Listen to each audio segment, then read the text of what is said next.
Alright, so while waiting for the batteries to charge on the camera, went ahead and did a little work, got all the parts laid out, put all the little ones on a little bit of tape there to keep them in place. And I think the first thing they have you do, well, the first thing I did was to put all the nuts into each piece of the wood where they would be going. And again, I just tapped a slightest bit of glue in there to hold them in place. And too much and it won't be able to move when you put the bolt through it. Not enough and it'll just fall out. So you definitely don't want to do too much. So the first thing they have you do is put this top piece to the wall and secure the other side as well. And then it was a matter of installing the stepper motor here, and that couldn't have been easier. There's this aluminum pulley that gets put on there. There's 2 set screws at the base. So that's nice and tight, but let me make sure again. It should be nice and tight.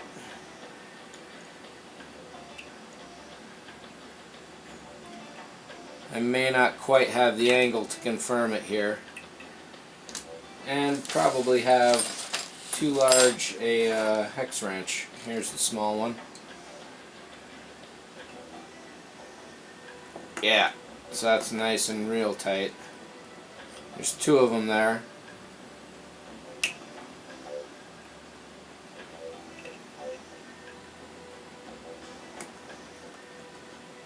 That's 1 and 2. Those may loosen over time, but those are really good and tight there. These 4 bolts are the 10mm as opposed to the standard 16mm. You have to use the smaller ones, shorter ones rather, because if you use the long ones they could go in here and damage the motor. So that actually makes this piece fairly heavy. And next up it talks about putting the small pulley together with an M5 bolt and nut. I had thought this was the one, but this looks to be the larger. And basically the way I knew that is this slot here is too thin for that, but it is perfect for this. So the set screw is not used in this case, and this pulley should be loose on here. There's a washer at the bottom, and then this bolt is put right up as tight as possible. And that's going to go in here just like that, and then it's going to be set in place with the next bolt at the bottom. I had thought there'd be a washer on this, but no. And you don't put this one in too tightly for the moment because it's just going to be adjusted again in a second. This is just to hold it in place basically. This was another piece that they have you do. This is actually the first piece they have you do in the directions. And it's just again setting the teeth of the band into the groove here and then clamping it down nice and tight. Again, I put all the nuts in the wood here with just the slightest bit of glue to hold them in place for now.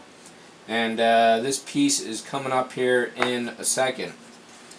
So with these 2 pulleys on the side, the next directions, let me put these pieces away before they get lost.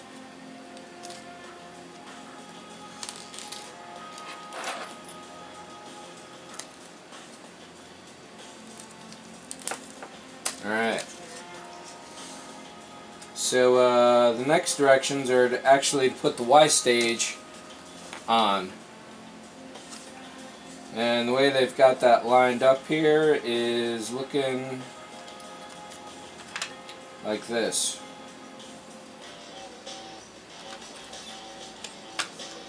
So as this pulley here is still loose, you got to make sure that the band goes through the middle there. As the pulley is still loose here, it's relatively easy to get this on the side. And there's basically how that's going to work, is going back and forth like this. Then I'll set this to the proper tension when the directions say to get to that. But right now it looks like next up is putting these pieces in place. So I want to make sure that I get this right. It doesn't say whether there's a front or a back to this. However, according to the picture, I am going to have to go this way, and there is a difference because of these screws here on the side.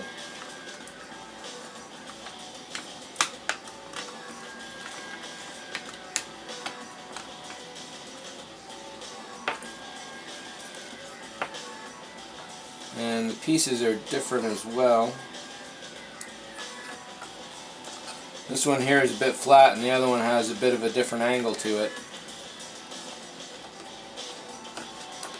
So it looks like as long as you're careful about which pieces you're really looking at, there shouldn't be too many problems.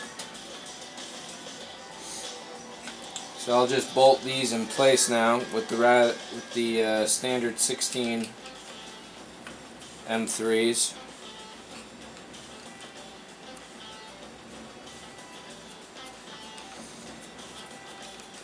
And I can see that putting the Y stage on after these go in would definitely be a little bit of a difficulty.